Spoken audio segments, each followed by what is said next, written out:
Hey guys, we're going to read today again about our cast of characters in our Greek myths. Fictional characters are central to how stories unfold. In mythology, the characters, those gods and goddesses, they were usually human in appearance. They were often considered heroes because of their physical strength and their courage. There were specific traits that were also associated with each character. Character traits are attributes of each character. They can be physical or emotional. Sometimes I like to call this like their personality, how they act around others, or how they act when they're challenged or when they're successful. We're going to identify some characters' traits today and learn how the story will deepen our understanding of the story.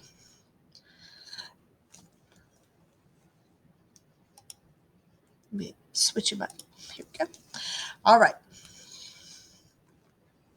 Identifying a character's traits, such as bravery or loyalty, is very important when we're reading our ancient Greek myths.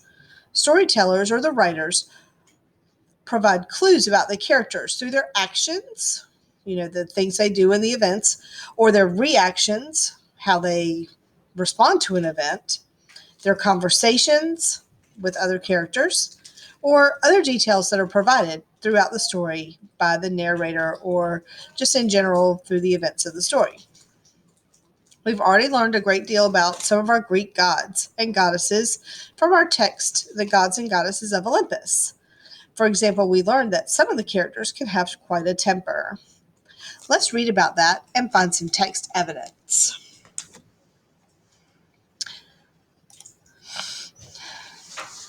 Zeus was everywhere, seen and unseen.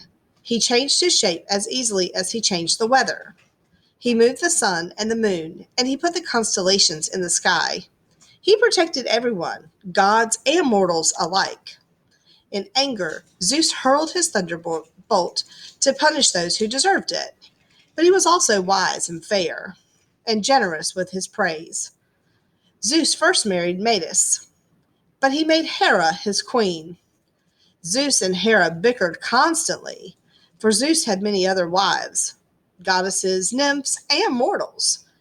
And he had many children too, but Hera was jealous of all of them. So if I go to my chart here, I could see Zeus. We read that he was strong and courageous, fair and peaceful, but also a little moody with a strong temper too. If I was going to record that text evidence, I might say that he hurled his thunderbolts when he was angry. Have you ever gotten angry and thrown anything? I know I have.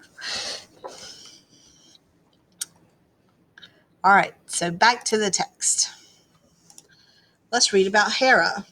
Hera was beautiful and headstrong.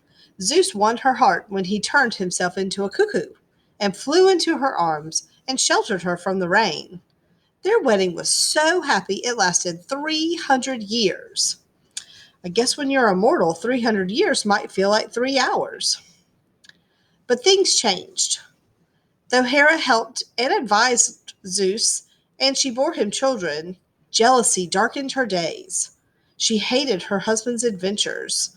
She schemed against his many wives and children and caused them to hide in fear. Once, in anger, Hera even dared to steal Zeus's thunderbolt. But his temper was stronger. He hung her up from the sky with anvils tied to her feet, and he freed her only once she repented. I would not want to be hung by my feet by anvils. So Hera's over here. This is her list. She's beautiful, she's mischievous and scheming, and she's also got a check under jealous, moody, and temper, and with a jealous, moody, or has a bad temper. So if I was going to show my text evidence here, I could say that she schemed against Zeus, his wives and children,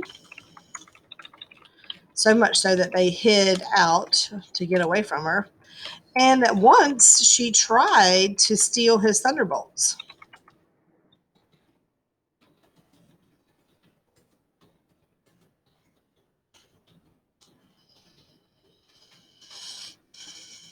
She got punished for that. All right, let's read another one. This is Hephaestus, Hera's son. Hephaestus was born with bad luck. He was so weak and lame, not lame like uncool, but lame like couldn't walk, that Hera took one look at him and dropped him off of Mount Olympus. He fell for a whole day, and he was rescued by the sea goddess Thetis and her sisters. They took him to their underwater grotto or cave, and there he lived in secret. Hephaestus' body grew strong, though he never could walk. He became a master craftsman and made beautiful objects of gold in his smithy. Many objects he gave to the goddesses as thanks for their kindness. 9 years later, Hera saw Thetis wearing an exquisite brooch, and she demanded to know who had made it. When Hera heard it was Hephaestus, she regretted her actions. She called him back to Mount Olympus, allowed him to marry Aphrodite, and even created a bigger workshop for him. Hephaestus became a worker of the gods. He made them golden palaces, chariots, weapons, and tools. For himself, he invented 2 golden maidens who helped him move about. His artistry was the pride of Olympus. So if we look at our character traits, he was born with bad luck and he was weak, but so we said beautiful because he created such beautiful things. Mischievous and scheming, we didn't read about that today. Definitely we got the idea of him being strong. So we want to say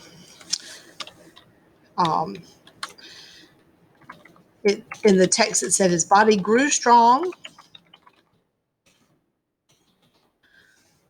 Ooh.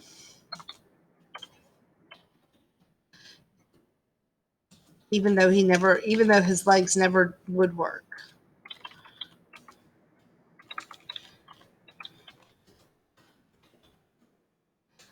And I would also say just his creativity.